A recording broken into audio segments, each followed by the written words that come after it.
Hey creative friends, welcome to my channel, and today we're going to talk about pressure canners, because pressure canning that's actually my favorite kind of canning, but it seems to be the canning that people are the most afraid of. So I'm hoping to explain pressure canners and pressure canning and to help alleviate some of that fear. But first of all, I want to show you, these are the two. I actually have a couple of these. This was my grandma's canner, and you can see it's so old it still has the wooden handles. Like, it was the best canner. I use it all the time. It's one of my favorites. So if you find an older canner, check it out. If you find one like at thrift stores and stuff, we have people that bring theirs into the extension office all the time that they get at estate sales, yard sales, thrift stores, and they have to have the gauge tested. And it turns out they're perfectly fine to use. But let me explain what you need to look for in a canner if you're shopping for one new, or if you see an older one, what you're going to look for. But first of all, I want to talk a little bit about the difference between a pressure canner and a pressure cooker. So I brought this up in comparison. Here's one of my pressure cookers. I am a pressure girl. I have like 4 pressure cookers. This is one of my smaller ones. There's another one that's a little bit bigger. But you see the difference in the size here? Pressure cookers are not big enough to actually create the pressure, the canning that you need, and I'll explain that in a second. But I even have this little cool, super cool pressure skillet. I love this thing. What I'll do oftentimes is put about a half a cup of water, sliced up carrots. I'll bring it just to where it starts to jiggle, and then I'll turn it off, and it makes perfect carrots. This was a set that I got probably, how long have we been married? 42 years. In our first year of marriage, it came as one of those little inserts in your Montgomery Ward bill that you could mail order stuff when you paid your bill. That's where this set came from, and I have used it all those years. It is so cool, but it's a pressure cooker, so I can't can in it. And the rule is you can cook in a canner, but you can't can in a cooker. So let me get that out of the way, since we're not going to be canning it. So now I've got the 2 most popular sizes of canners here. And for something to be considered a pressure canner, it needs to be able to hold 4 quart jars standing up side by side with the lid on like that. And the reason that is, this is an old National. Look at that. It's National. So that's before Presto even got National. But anyway, that's how old this is.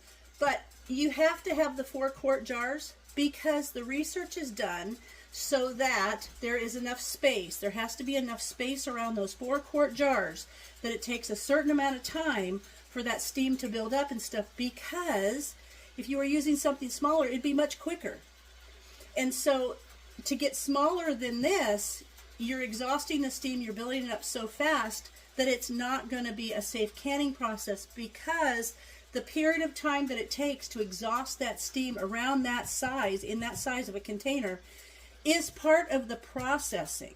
So always know that the buildup and the release, the letdown to back to 0 pressure, is considered part of the processing. So don't ever try to speed it up or to let the steam out faster. That'll also cause you to have all your stuff come out of your jars, so you don't want to do that. But it's part of the process. So that's why you have to have a canner, a pressure canner that is the right size. So a little bit, these pressure canners are for low acid foods like vegetables, meats, poultry, and fish, and they must be processed. Those things must be processed in a pressure canner to kill the bacteria that will cause botulism. So modern pressure canners are lightweight, thin-walled kettles, and they usually have turn-on lids. Like this one is a modern day, so I'm going to show you the difference. This was my grandma's, and it's a heavy thing. This canner itself is probably twice as heavy as this one. This is a modern day one. In fact, I just want to point out I won this when I was canning queen at the fair a couple years ago. Well, more than that, but anyway, I've actually won 2 of these, so that's kind of cool. But anyway, most modern pressure canners, they're thin-walled kettles, and they will have the turn-on lid like this, right?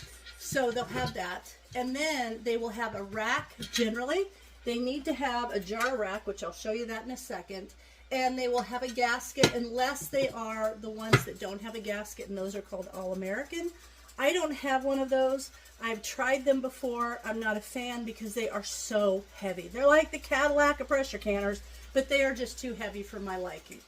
So there's 2 types of pressure canners available. The ones that have a dial gauge, right there, and the ones that have a weighted gauge. So I'm going to explain a little bit about that. A weighted gauge canner, okay, a weighted gauge canner has this little doodad. Well, they all have this doodad. If you have a dial gauge, let's just talk about that for a second, you're going to have a heavier weight that's going to go on there. That's the Presto setup. This weight is going to be so heavy, it's considered like a 15-pound weight. It's as heavy as you can get. And that, you're going to turn your heat up and down to control your dial. So the dial gauge is when the pressure builds up in the canner. The gauge, you have to watch it closely during process and check it for accuracy once a year. And even if you buy a new one, you should take it and have it tested. Our extension office does testing. Make sure that you get it tested at a reputable place, not just a place that took one off the shelf and they're using that to gauge from, because it could already be off. So they're gauging toward an off gauge. And these are the things about why I don't use a pressure gauge, because I don't like to have to be glued to it to watch it and get all freaked out about it. That's why I will explain the beauty of the weighted gauge. So the cool thing about this, though, is if you live at different altitudes, this can be adjusted by 1 pound increments, whereas a weighted gauge cannot, and I will explain that in the weighted gauge. So when you are using this, you can go up to 11 pounds, is like sea level, and then as you go up, you'll go up in 1 pound increments. So if you have your gauge tested and it's inaccurate by more than 2 pounds, if it's 2 pounds, you can make the adjustment. Like if you should be at 11, you could be at like 12. But if it's more than 2 pounds, it's too off and you'll need to have it replaced. Now a weighted gauge, let's talk about a weighted gauge. So on the Presto, you can get a 3-piece gauge weight. So this is, I don't have the third piece because I'm at 10 pounds. I'll never go up to 15 pounds. So this first piece is 5 pounds. Then this piece makes it a 10-pound weight. The third piece makes it a 15-pound weight. I could have those 3 pieces, put that on there, and then use this by the 1 pound as the altitude goes up, but I don't like to do that. So a weighted gauge, they will exhaust tiny amounts of air. So when the pressure builds up here, say I'm at sea level, so my pressure is 10 pounds. So when this reaches inside, when it's there, there will be enough pressure to push it up and it'll go psh, and it'll drop back down. So as long as you're hearing that little gauge, and your pressure canner instructions will tell you how many times this should happen in a minute. I usually just let mine sit there and kind of go but not crazy like crazy, because then it's just too much. But technically, this is a question that is always asked. People don't understand, why is this considered in the recipes? When you're looking at a recipe, it will tell you 10 pounds, say for sea level. You have to check your own altitude. But it'll say like 10 pounds on a weighted gauge, but 11 pounds on a dial gauge. And then it'll go up by, dial gauge will, in the recipe, have the 1 pound increments based on altitude. With the weighted gauge, once you get to a certain altitude, you're right at 15. There's no go-between. But why is this 10 pounds and this is 11 pounds? Well, here's the explanation for that. And I want you to tell everybody, because people get confused about it. This is 10 pounds. Sitting there like that is a 10-pound weight. It actually takes an additional ½ a pound to push the weight up. And then it exhausts that ½ a pound of steam and drops that back down. If it was only 10 pounds, every time it exhausted steam, it would lower that 10 pound, right? So it's 10.5 pounds, psh, back to 10 pounds. That other half, 10.5 pounds, psh, back to 10 pounds. This has to be 11 pounds because you can't put, this is such a small dial, you'd have to have a dial that big to put ½ pound increments. So if they put it at 10, they'd be under processing, because technically it would be like at 9.5 pounds. So they have to put it up to 11 so that this can account for the 10.5 pounds, if that makes sense. So technically it's really 10.5 pounds both ways, but they can't put the little ½ pound mark here. And if they actually made this only at 10 pounds, it would be under processed, because it would never have enough pressure to lift that up to maintain the 10 pound pressure. I hope that explained it to you, because I get asked that question all the time. So That's the difference between a weighted gauge and a dial gauge. So that's pretty simple. And then the care of the canner, I'm going to tell you about the care of the canner. First of all, let me do a couple more features. The reason that people, I think, are afraid of this, and let's use my grandma's, because my grandma's canner is probably from the 40s. I think my dad figured this was probably from like 1948. So this is old. And how come it's still working? Because we have always taken care of our canners. And isn't this from the era that all the canners exploded and blew up and like killed people or, you know, took out walls and windows? No, that's not really necessarily what happened. The reason those stories happened that made people afraid of pressure canning was because during the war, when they had those victory gardens and everybody was canning, they had to use the metal for the war effort. And so they were using cheaper metals and cheaper processing and like really quick processing just to get these things out that they weren't made to the specifications they should be for safety. Once they discovered that, they stopped all that and went back to safe canners. Now this is from, like I said, this is well before 1950, and this canner is still going strong. So one of the things that they did to avoid that blowing up, oh, look at this. I had my gauge put on there so that it looks at here. So when I can look over and see when this goes. I always just do this. I don't use a gauge. I use the weight. But as soon as it starts jiggling, I look to see if my gauge is on. But the thing is, if you bang one of these, if you drop your lid, if you happen to get water inside of there, you need to have it tested because you can mess it up. With a gauge, with a weight, it doesn't matter what you do to that bad boy, it is always going to be the same. I mean, you literally cannot mess up a weight. So I prefer the weight because I know that no matter when I get it out, regardless of what's happening there, it's going to be accurate. Okay, so that's another safety feature. But what did they do to make sure that pressure canners remained safe? Well, they're going to have this thing right here on the old canners. This is a rubber gasket, and well, I'll tell you about that in a second. When this, if for some reason this pitcock is what it's called, if that was clogged, and I always look through there and make sure there's daylight coming through there, but if that was clogged and pressure built up in here, this thing is going to pop out of there and release all that pressure. So this isn't going to explode, okay? It's just not going to happen because they're going to have that pressure release. Now on the old ones, it's a rubber little gasket, and there's like this pin, and that pin will pop up, and we'll see that. It'll go, and it holds that tight. And if that builds up too much, that'll go out. Now, when you replace your gasket, the gasket that is for this size will come with a replacement one of those, and you always want to replace it. Just replace that at the same time. Now on the newer models, let me show you the lid on the newer model. The newer model has two things. That little locky, pokey thing that I just poked out of there, the newer model has it independently there. So that is a lock. That is gonna, you'll see that when you're canning with it, it'll kind of jiggle and it'll spurt and steam will come out of there, and that's fine. But if for some reason something happened, there's your exhaust plug. That little rubber gasket will come flying out of there.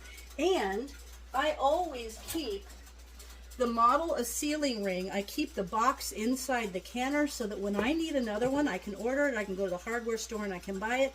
But you can see this comes with the overpressure plug is included. So it always has the parts you need to replace everything at once.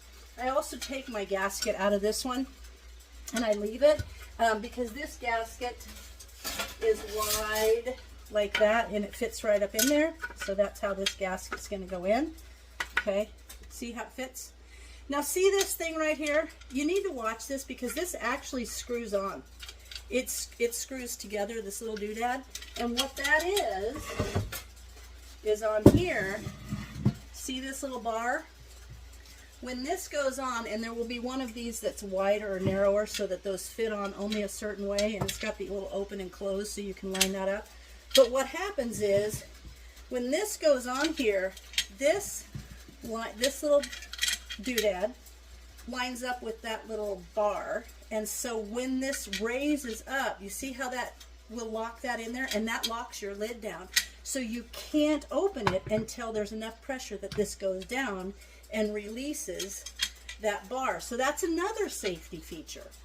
Now on my other one here, the gasket on Grandma's is a little bit different. You can see how the gasket slides in, and I just put this in here, but it slides in. There's a little, it's kind of hard to get in and out, so I don't want to pull it out. Hang on. So hard. So see how it just slides in that thing, and you got to push that in there like that. So I wanted to put that in there to show you how that goes in. But now what I do is I kind of pull it, stick it in there and pull it, and that's how you get it in there. So depending on the model of gasket, they know what goes with this model of gasket, and they will give you the correct overpressure plug for that. So there's that. Now I'm obsessed. I got to get that back in there. Okay, perfect. There we go. So now storing your canner, one of the things I like to do is to store my canner with the lid inside, inverted upside down, and inside like that, because it helps protect from this getting banged by something. You see, I have a canning supplies closet. This way I know that that's not going to get whacked by something I might put in there. Another thing I do is I make a wreath or a ring of paper, and I put it around the top. This way, when the lid lays upside down, it's protecting the edge of the canner, because, and I do that with all my canners, because you always want this ring, this edge, to not have dinks in it, like any hits. So that's also when you're using it for something, don't take your spoon and, tap it on the side to wipe off your spoon or to drop off your spoon, because you can make little dents that will let steam go out. So this helps protect that from happening and protect your gauge at the same time. And I do that with my new one. I even do that with my pressure cookers. Now I have newspaper inside of mine. Look at how old this is. Look at this old rack. That's the one that originally came with it. I don't use it because it's rusty, but I think it's kind of cool, so I leave it in there.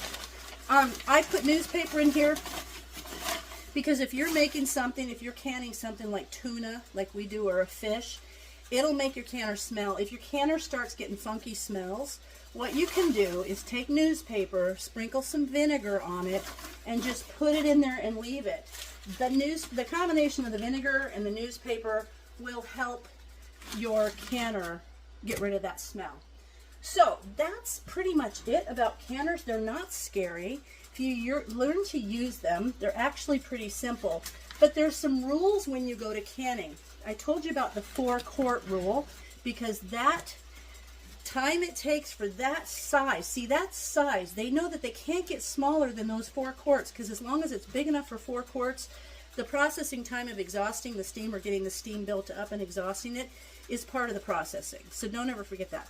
But when you go to process it, in order for the little air pockets between the jars and all that to get exhausted, once you have a column of steam coming out of here, you need to let that go for like 10 minutes. It has to go for 10 minutes, because they know that if this is a big enough container for the 4 or bigger, it will take 10 minutes to properly fill it with the right amount of steam and get rid of all the pockets.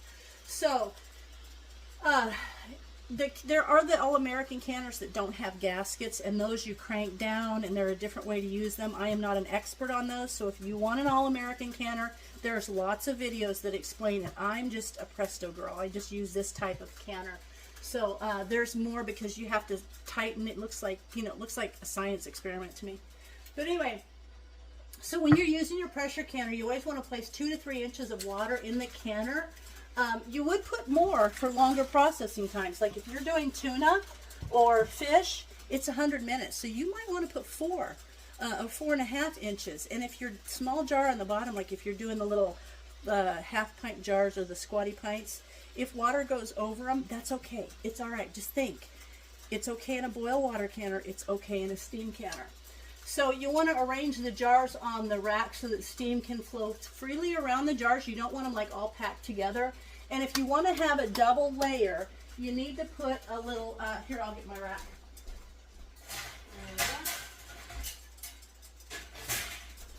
This, oh, I've got it right here. You want to put a little rack in between, here we go, your jars.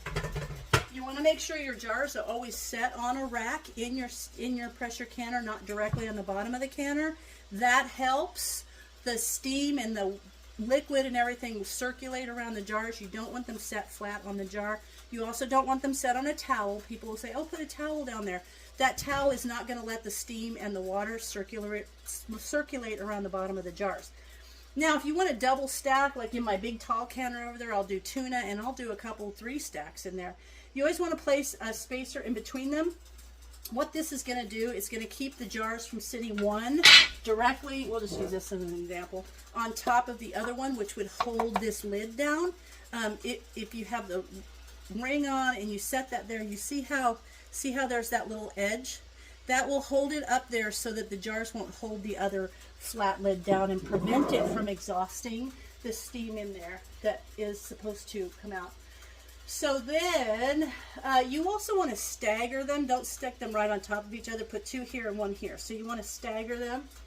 And then when you're done with that, you're going to put the lid on and make sure that no steam escapes. However, as it's processing, this one I don't have that issue with because this one doesn't have the type of little, this thing here. This newer one has this. Now when it's okay, when this is happening, there's going to be little sputtery, little bubbles, little steamy things, and that's okay because it's kind of going like this and the stuff's coming out. But once it goes psh, and it's locked in, that will stop. Then you want to make sure, and just make sure there's no steam or anything coming from around the rim. That would indicate that your gasket is bad or it's not placed properly. And old canners, oftentimes the old types would have you maybe once a year put some oil on your rubber gasket. They don't do that anymore. You don't need to do that. So newer canners don't require that. So then you fasten your lid on. You wait for steam to escape and then let it 10 minutes before you put the weight on. This exhausting is very important to get all the air out of the canner and provide adequate heating of the jars. Then you put your weight on. Whether you're using a weighted gauge or you're using your dial and you're putting your dial gauge weight on, when you have that on there, you wait for it to come to pressure, whether it's your weight starting to rock or your gauge to the right temperature. You don't start your timing until that's up to the right pressure. When you reach the right pressure, that's when you start your canning time. So your time, let's say fish, 100 minutes. Well, the 100 minutes is the pressure reached processing time. Building up to pressure and going down to 0 pressure are also part of the processing, but your timed amount is once it's at pressure. Then when you're done, you just turn it off or remove it from the heat and don't do anything to it. You let it come completely back to 0 pressure. And I'll watch my gauge when it's 0, and when this isn't doing anything and you happen to move it a little bit and no steam comes out, then you're done with the processing. Then you can take this off and wait. Once you take that off, there's still going to be hot air, but it's not going to be steam. But if you just go take the top off really quick, so much cold air will rush in there, it won't have equalized, that it will cause siphoning. Your little jars will go, oh my gosh, and the stuff will come out, and then you've messed up your seals. So just let it sit there. So let that sit for like 10 minutes, and then you're going to unfasten the cover, tilt it away from you because it's going to be steamy, it's going to be hot, and then you will remove the jars from the canner and set them out. Don't touch them. Don't try to wipe the liquid off the top. It will evaporate before you know it. You lift them straight up, over, and straight down. Don't tilt them because the top is not down yet, and if you tilt them, you could get food up in there, and then it won't seal. So straight up, straight down. Don't worry about the water. Just let it cool. As it cools, is when it will create the vacuum that sucks the lid down. Don't ever, I've heard people who say, oh, I just processed it. I waited until it was a 0, and then I just took the lid off, or I let it sit there, or I just took the weight off, and I got them out of the canner in the morning. You never want to do that. You want to remove your jars immediately because what happens is once they come out, they begin to cool, and the vacuum sucks the lid down, right? If they're left in here, the water's warm, the environment is warm, and so that food sits in that jar with the lid not sealed, and that gives an opportunity for other stuff to grow, and it can spoil the food that's in there. So you want to get it to where it's going to start to cool quicker. So that's the thing. Now, the last question, and this is a pretty common question I get asked all the time. When you look at processing, first of all, if you are processing and say your power goes out or you turn your burner down too low and your dial goes below your recommended pressure, or your weight stops and you think, oh my gosh, and you turn it back up, don't even do that. You have to go all the way back to the beginning. You have to re-put your lids on, because as it processed, you know it was processing, but you want to go back and start your process again.